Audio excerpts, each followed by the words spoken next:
Sa panahon ngayon, mga kapatid, ladies, madali lang naman na makakuha ng lalaking gusto.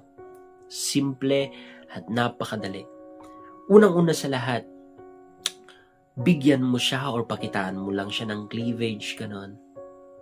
Akitin, landiin mo lang siya. Bibigay at bibigay yan.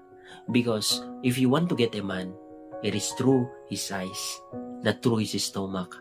Pag mag-asawa na kayo, through his stomach. Pero kapag baguhan pa lang, through his eyes, madali lang naman. Ang problema dito, madali mo siyang makuha, pero madali din siyang mawala.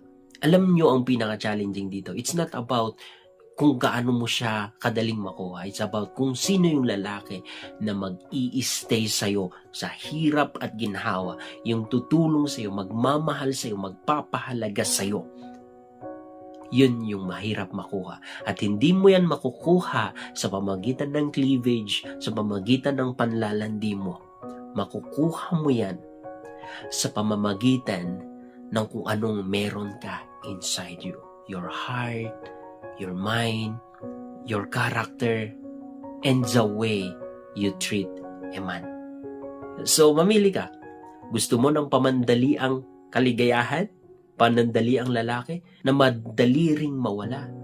Then, gamitin mo yung katawan mo, cleavage mo. But if you want ng pangmatagalan at willing na magmahal sa'yo, mag-stay sa'yo, gamitin mo yung puso mo, utak mo, at ugali mo. So that's it. Thank you so much.